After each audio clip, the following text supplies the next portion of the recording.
এরকম মানে কয়েক থানায় এরকম নির্যাতন করে তারপরে বিচার পেলাম না। এটা বাংলাদেশ, বৈষম্য বিরোধী বাংলাদেশ এটা না। আমরা যে দেশের নাগরিক না, আমরা এই দেশের নাগরিক, তো আমরা কোনো বিচার পেলাম না। নাগরিক মামলা করবো, এখানে যদি মামলা না হয় আমি করে মামলা করবো, আমি করে মামলা করবো।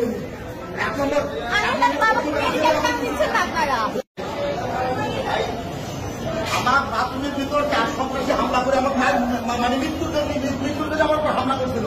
আমি কোনো বিচার পেলাম না। ইন্সপেক্টর আচ্ছা সুন্দর চলে গেছে, কোনো ব্যবস্থা আমার হাসপাতাল মতো চিকিৎসার মতো করায়নি। দেখি আমার ইন্সপেক্টর এখানকার কোর্ট ইন্সপেক্টর দেখি আমার প্রচন্ড মাথায় আসছে, আমার কোমরে আমি দুইবার আমার ওই যে সন্ত্রাসী সাগর, হাফিজ, তারপরে জলিল আর চারজন মার্ডার কেসের আসামি সাবদিন বলতে পারি। আমার সাথে কোনো দেখাও নাই, চিনিও না আমার সাথে। না আমি জানি না, আমি চিনিও না, আমি গোলাপ জামের কোনো চিনিও না। আমি কোনো যুবলীগের রাজনীতির সাথে জড়িত ভাই, আমরা তো জানি ওরা যুবলীগের আমার সাথে কোনো চাকরি আমি চিনিও না ভাই। এখন আপনি কি চাচ্ছেন?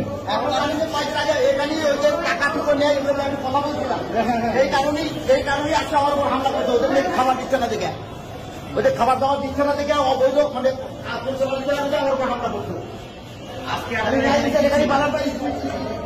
আজকে কি ছিল আপনাদের? আজকে আমার হাজার ছিল, হাজার ছিল, আমি হাজার দিতে আসছি। আমি বাথরুমে ঢুকছি, বাথরুমে যা হচ্ছিল আমার উপর হামলা করছি। হামলা কয়জন জড়িত? চারজন। আমি ইন্সপেক্টর বলছি, ইন্সপেক্টর আমার কোনো কথাই শোনেনি। ইন্সপেক্টর আমি বলে আমি প্রচন্ড মারছে আমার, আমি আহত, আমাকে হাসপাতাল বানা, আমার চিকিৎসা বন্ধ করবো। আপনি কি চিকিৎসার জন্য তাকে বলছিলেন? আমি বলছি না, সবাই বলছি আমার চিকিৎসা বন্ধ পাঠাই। আমার থেকে হাতটা কিন্তু ছিঁড়ে গেছে,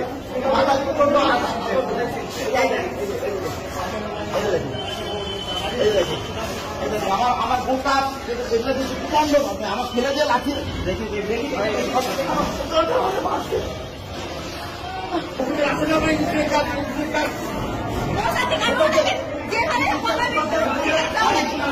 আচ্ছা, আপনি ওনার কে হন?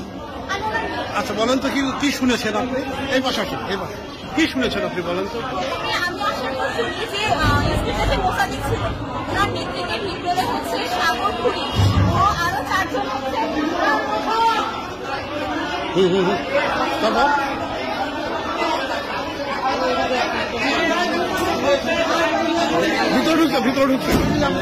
ভিতরে ঢুকছে বলেন। ওনারা হচ্ছে বাবার উপর হামলা করে, বাবাকে হচ্ছে ওয়াশরুমের ভিতরে ঢুকে বাবাকে মারা হয়।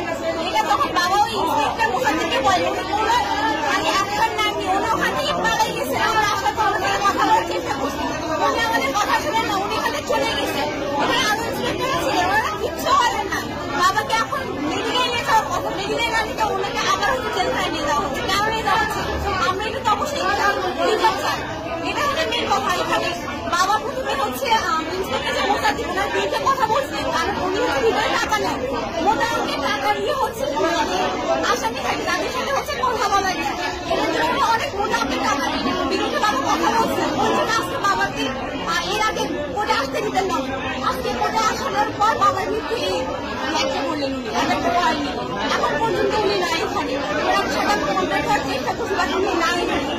আমরা এখন চাই যে বাবার চিকিৎসা না করে কেন বাবাকে জেলে দেওয়া হচ্ছে? আমরা বিচার চাই, আমরা বিচার সুস্থভাবে বিচার চাই। আমার নাম সাদিয়া শফিকুল্লাহ। সাদিয়া শফিকুল্লাহ নাম